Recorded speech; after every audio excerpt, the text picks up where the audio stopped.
ঢাকাই ছবির সোনালী যুগের অবসানের পর ৯০ দশকের শেষ দিকে চলচ্চিত্রের অশ্লীল ছবির আগ্রাসন শুরু হয়। অশ্লীলতার যাতাকালে পিষ্ট হয়ে চলচ্চিত্রী প্রেমীরা হলমুখী হতে শুরু করেন।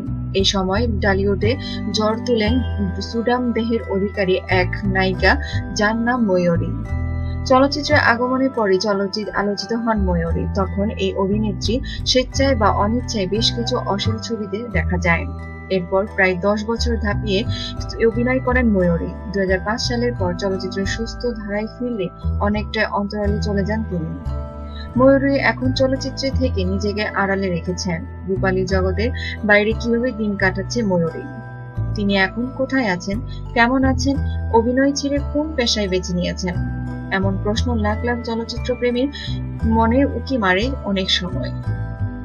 ময়ূরীর হাল হকিকত জানার জন্য তার সঙ্গে অতীতের একাধিকবার যোগাযোগ করা হলেও কোনো খোঁজ পাওয়া যায়নি। তবে বুধবার ৯ এপ্রিল সন্ধ্যায় হঠাৎ এই প্রতিবেদকের সঙ্গে ময়ূরীর দেখা হয় রাজধানীর এলিফ্যান্ট রোডের একটি বিপিএতে।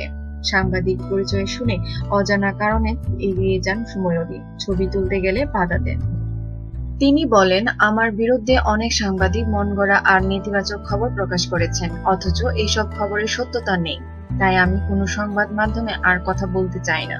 চলচ্চিত্রের কোনো কাজ করছি না, আগামীতেও অভিনয় করার সম্ভাবনা নেই। এখন স্টেজ শোতেও পারফর্ম করি, এটা দিয়েই আমার জীবিকা নির্বাহ করি। কয়েক বছর আগে চলচ্চিত্রের ঘোষণা দিয়েছিলেন, সেটি নিয়ে ময়ূরী বলেন, ইচ্ছা ছিল ছবি বানাবো, কিন্তু ফিল্মে এখন পলিটিক্স চলে বেশি, যে কারণে ছবি নির্মাণের টাকা খরচ করলে ফিরে আসার সম্ভাবনা কম থাকে। তাই জেনে শুনে লোকসান শুনতে চাই না, এই চিন্তা আমার মাথায় নেই। ময়ূরী থাকেন রাজধানীর মগবাজারে। অতীতে নিজের উপার্জিত অর্থ দিয়ে একটি ফ্ল্যাট কিনেছেন। সেই ফ্ল্যাটটি ভাড়া দিয়ে তিনি আরেকটি ভাড়ার বাসায় থাকেন। ভাড়ার টাকা এবং মাঝে মধ্যে স্ট্রেস শো করে 2 কন্যা সন্তান নিয়ে তিনি দিব্যি ভালো আছেন বলে জানান। নিত্য নতুন খবর জানতে আমাদের সাথেই থাকুন এবং সাবস্ক্রাইব করুন।